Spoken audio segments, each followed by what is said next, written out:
A very good morning from Ghana to all honorable ambassadors and dignitaries on this platform. I am Pastor Ambassador Alexander Boateng from Ghana, and I'm happy to join the platform once again. Last month, it was so splendid. I did learn so much, and I know this particular one, I'm also going to learn a lot.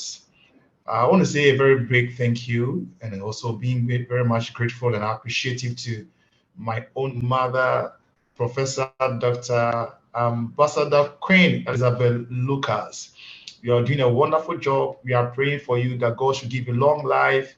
We are praying for more strength for what you are doing and also more wisdom for what you are doing. I want to say hello to all friends and loved ones on the platform. I have to do this recording because tomorrow I'll be having to travel on the road and I may not be able to join you whilst on the road because of network issues. So I decided to record this video and then send in my presentation. Then I will listen to the others after it has been sent on the YouTube channel. So thank you so much for this opportunity once again. And thank you for listening to me. God bless everyone. So this day, my presentation is actually on the theme abuse and violence. Abuse and violence. But then I'll be taking an excerpt from my book, a book that I launched last year in December, entitled "Who is Knocking?" or "Who is Knocking?" I'm taking an excerpt from the book to talk about abuse and violence, not necessarily hitting on abuse and violence, but before abuse and violence happens, what are some of the things we are supposed to look out for? What are the signals to identify whether somebody could abuse you or have some kind of violence accuse you in the future? So I want to share the screen with us all, even as I do the presentation for today.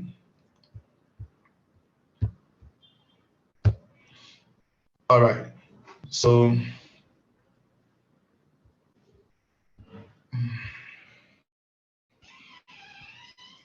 okay. So I hope you all can see the screen. Okay, that's beautiful. Let me also get there and then make it a full screen for us all to benefit. All right. Okay, so the topic I'm discussing today is identifying the friendly enemy before abuse or violence occur. Identifying a friendly enemy before abuse or violence occur. So, as I said earlier on, this is an excerpt from my book, Who is Knocking? And actually, from the chapter 6 of the book, you get to know what I'm talking about in this presentation. Now, in the chapter 6 of the book, the first thing you see is no face. No face. And what do I mean by no face? Because I'm a pastor, and this book is also about identifying the enemy behind whatever abuse or violence we face. I'll be quoting more scriptures, and I hope you will follow me for some of these quotations that I bring out. So in Revelation chapter 3, verse 16, Jesus said this, "So then, because thou art lukewarm and neither cold nor hot, I will spew you out of my mouth. I will spew you out of my mouth." Now, I identify or I actually define face as the identity of a person or a thing. So anything that you can identify means the thing has a face. So if the thing has no face, then it becomes very difficult to identify that particular thing. So identification is very important when you are dealing with people and also when you are dealing with security systems. And so if you cannot identify a person, then you don't even allow them in your system or you don't even allow them through the door. You don't deal with people that you cannot identify whom they really are. Okay. So many people are walking around as without face. They are moving without an identity. And you understand what I mean by without an identity as we move on through the presentation. They have hidden their true nature and character. That is what I mean. So anybody who hides his true nature and character can be termed as a person without a face. So the Bible calls them sheep with a wolf skin or lukewarm. When a sheep or when a wolf puts on the skin of a sheep, it becomes very difficult to identify whether it is a wolf or a sheep. That makes it a sheep or a wolf without a face. So a person without a face is neither cold or hot. So you need to be cold or you need to be hot. Without these things, it becomes very difficult for a person to identify you. But it's very difficult to know what kind of people they are. Okay, they keep changing like a chameleon. All right, such people are nice at face, yet very cruel at heart. So you meet them for the first time, they are very nice to you. They smile to you. They want to help you. They want to do something to, for you to see how kind they are. But in their hearts, they don't mean what they do.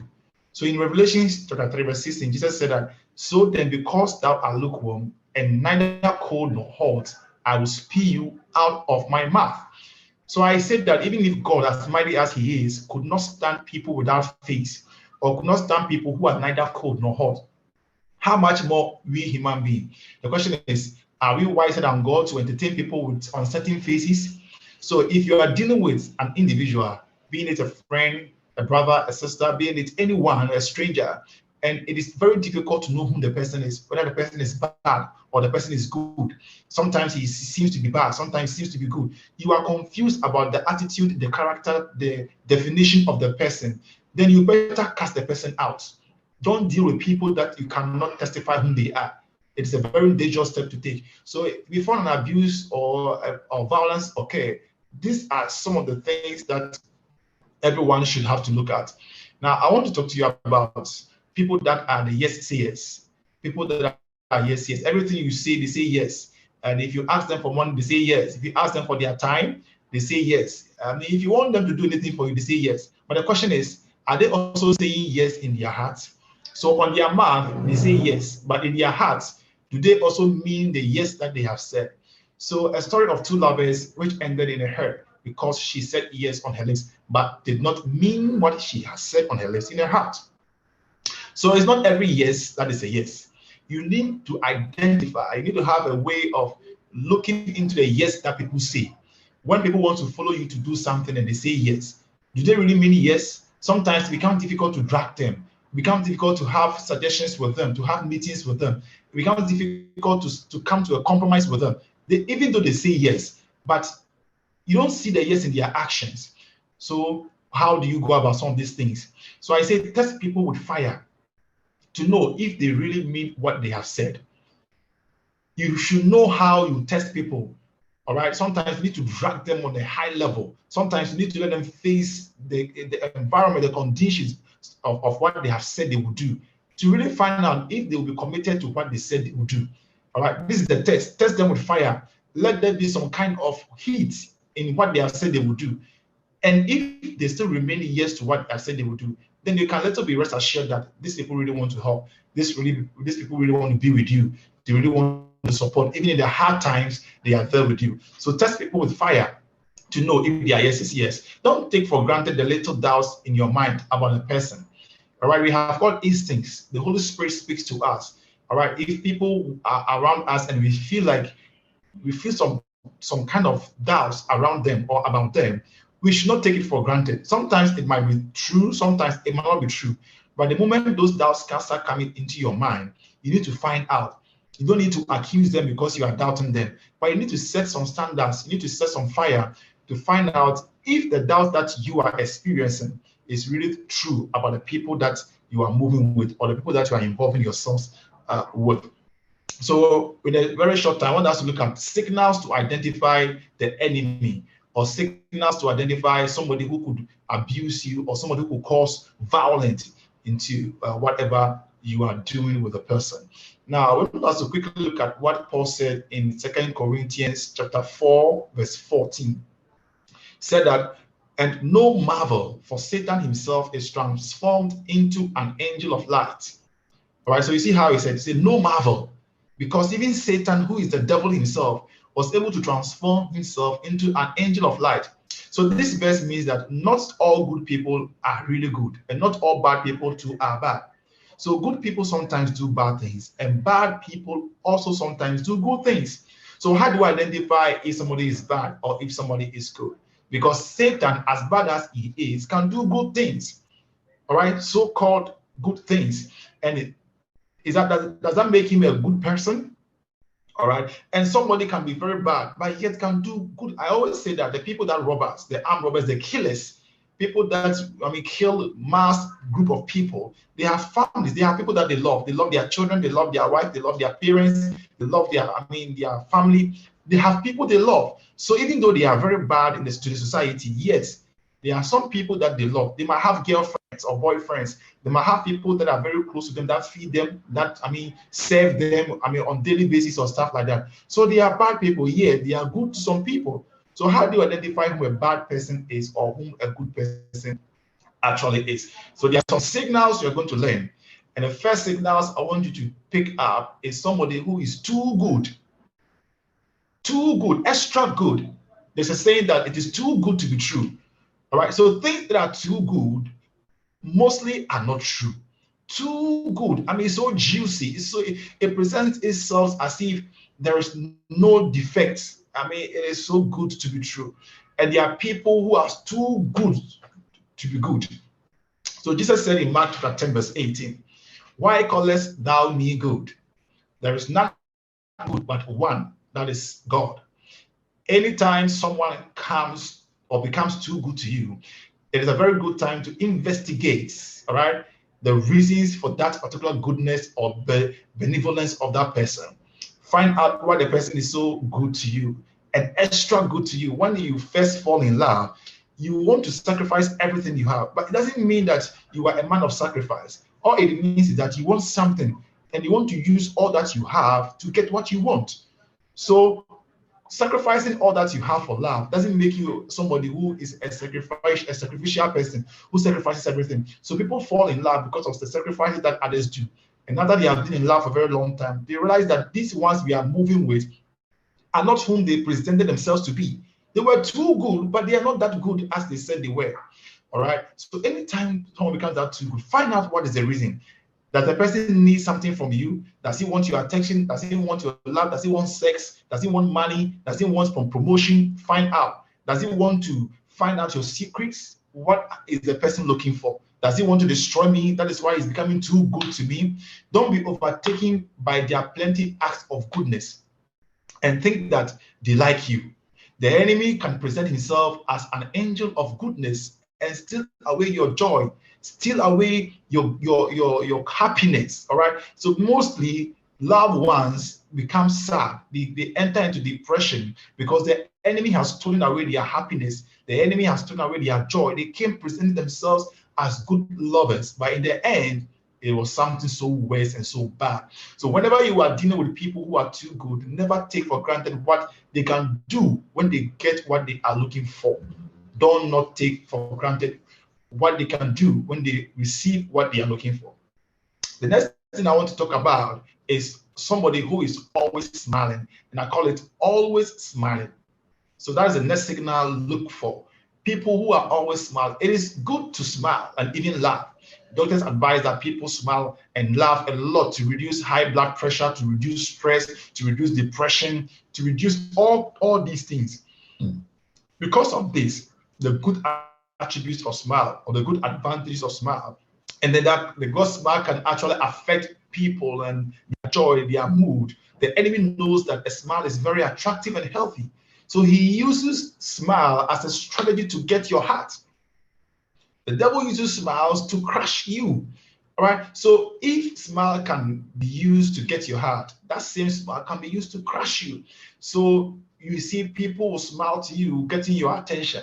People will always be smiling, even when you are going wrong, they'll be smiling. When you are insulting them, they'll be smiling. When you are hurting them, they will be smiling. So you see, when you encounter someone who smiles at everything, including your weaknesses, including your strength, including your what do you call it, your advantages and your disadvantages, the person is smiling at everything, then we could be rest assured that we are in for a disaster. You should know that everything is not well as someone who smiles a lot at everything. Even when they are supposed to be angry at you, then they end up smiling. When you expect that, no, this thing I have done to this person must be angry at me, the person will be smiling, because he's smiling to get you and crush you. He's smiling to invite you. He's smiling to take your mind away from the anger and the kind of evil perception or the kind of evil thing he's conceiving. All right. So such individuals are very crafty and difficult to deal with. Very, very difficult to deal with. And I pray that if you come across someone who is very smiling, and he smiles at both your weaknesses and in your strength, he smiles at your threats. Even when you are threatening the person is smiling. I mean, it's a dangerous thing. All right. You can't meet an enemy and this enemy is smiling at you at every time. You should know that it's a signal for disaster. And these are some of the signals you should know. I'm not saying smiling is not good, but take this one as a signal to identify when there's going to be an abuse or violence. Now, the next signal we're going to look at is silence. Every leader will one way or the other come across people who are always not talking at meetings or conversations. All right, such people will always say, for me, anything goes, right? Yet, they have their own option, they have got their own decision in their own hearts, and they are not ready to share what they are thinking of. They're not ready to share what they are deciding. They have just decided to keep quiet because their thinking is evil, because they are not ready to share what they are thinking. Even though they have options, they will tell you, I'm okay. They will tell you, I'm fine. They will tell you everything is okay. They will tell you, let's move on. We are fine. But it is time to avoid people who fail to express their suggestions. All right. They fail to express their suggestions. They fail to express their thoughts in an open discussion, yet are so loud in their closets. You will find this particular person talking and laughing and all loud, very loud when he's alone or when he's with other people that he's comfortable with. But when it comes to meeting, the person is so quiet and doesn't talk. And at the end of the day, he'll also be lamenting on issues that he failed to speak on. When it does not go well, he will go somewhere else and accuse the whole assembly of the things that we have all decided on because he didn't talk and he has an evil motive. Now, I have come to know that no one can be referred to as so-called quiet or doesn't talk. Somebody who says, I'm a quiet person and I do not talk. Everyone likes to be heard, but some people love to be heard from their actions rather than their words. So there are people who will not actually speak to you, but their actions will talk to you. So if you have friends or followers who do not talk at all, or they don't express themselves openly, then you should know that all is not well. The enemy is at work. At least they should express some actions. At least they should express some kind of language to you. They cannot be silent at every time. They cannot say they don't talk. No human being on the earth is so silent except the one who is planning evil. And so find out that silence is one of the signals to identify whom an enemy or how somebody can cause you an abuse or violence. Now, the next thing I want us to see is absence or absent. Others also refer to the absent. Others also prefer to be absent at the very meetings that they themselves have arranged. You will sit down there with them, you make calls, you do the letter sharing, you do the email sharing and all that. They will even propose the time for the meeting. And when it's time for meeting, you don't find them. I mean, it's not once, it's not twice, it is their habit. It is because they don't want to be with you. It is because they are not ready to serve you. But it is difficult for them to say, so they do that in their actions by being absent. So that whatever happens, they were not in there to also witness it. So if you find out somebody who is always absent with a lot of excuses, always absent, always finding means and ways to be absent, then you should know that it's a signal of people who do not want to be with you, or people who could create violence or abuse you or even accuse you in the future. They will not attend. Some of them will not even give excuse at all. You will not find them there. You call them, their phones are off. You try to visit, they are not in the house. They will not even come and say sorry about anything. They don't see anything wrong with what they have done. So such people can be used by the enemy to frustrate your God-given assignment. And if you are very passionate about something and you come across a team who are, with this kind of attitudes, it's very, very frustrating to move on. And I have learned to avoid people like that. In fact, they make their heart sick. The Bible says that hope that is deferred make their heart sick.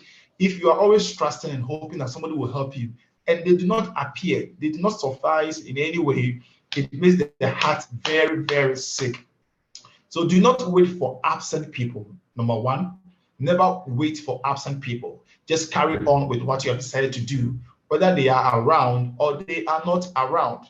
And then number two, they are agents of delays and setbacks. Absent people are agents who delay progress, and they also bring us back. They don't want us to make any progress. Number three, they are not meant to be there. That is why they are not there. So when people are becoming absent severally at your meetings, absent with you when you arrange meetings, they don't turn out, know that God is taking them away from you. Don't force yourself to be with people who do not want to be with you. When you do that, you'll be frustrating your future. And when you do that, you will create problems for yourself. Never force anyone to love you. Never force anyone to be loyal with you. All you can do is to teach them. All you can do is to be there for them, to love them. But if they are not turning back to you the way you expect it, do not be disappointed and never force them. God will bring the good ones your way. Lastly, just move on with a few faithful ones.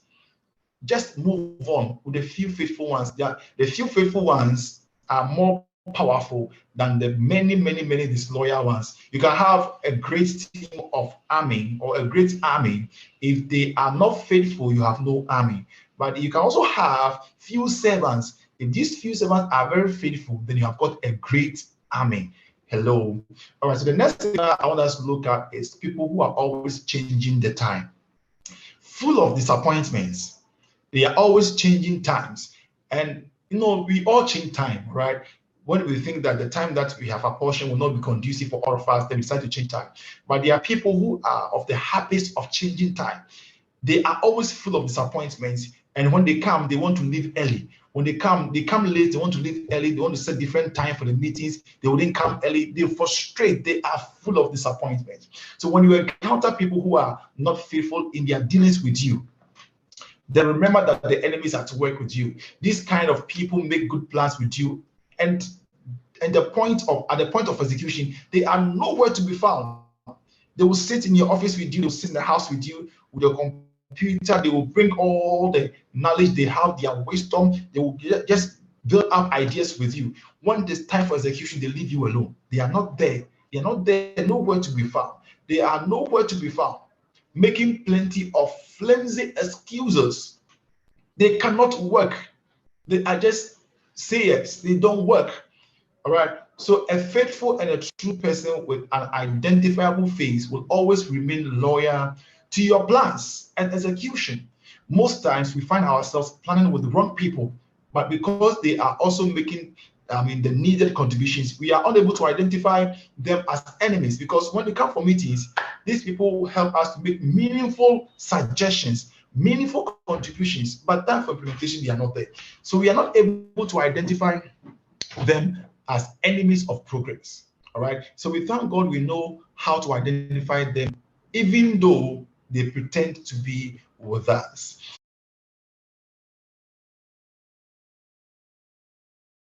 Talking too much about others. So I said earlier on, if you encounter people that talk too much about others, then you yourself, you are seriously in trouble.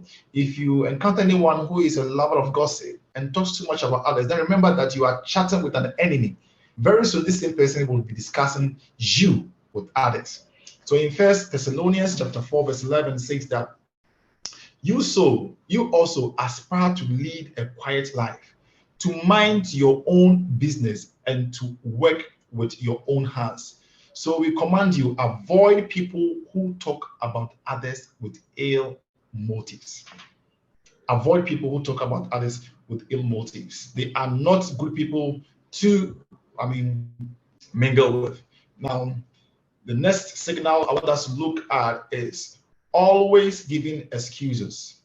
Always giving excuses. In Matthew chapter 6, verse 21, it says that for where your treasure is, there your heart will be. For where your treasure is, there also your heart will be. And then let's look at this one. people give frequent excuses when they are not ready to offer any commitments or sacrifices. So they give all kinds of excuses when they are not ready to offer any form of commitments or any form of sacrifices. But the question here is that um, would you have given this excuse if your gold was used as a foundation for this project? Ask them. Even though you are giving excuses and these excuses are very genuine, we are asking that would you have actually given this excuse when your money, when your gold was used as a foundation of this project we are having. So there can always be 1,001 excuses not to do something, but at the same time, others are able to make priceless sacrifices to overshadow any kind of genuine excuses which could have or which they could have given. I know there are excuses, but the other people who can also try to avoid these excuses.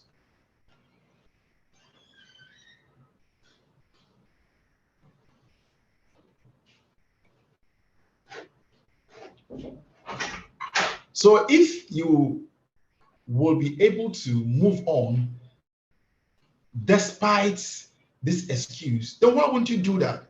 Why would you want to avoid the excuses when you know very well that no, we can still move on and do something? So creative people create, excuses where they shouldn't create excuses. You should look at them as enemies of progress and people who can actually abuse and also create violence in situations. Now, the conclusion for my presentation today is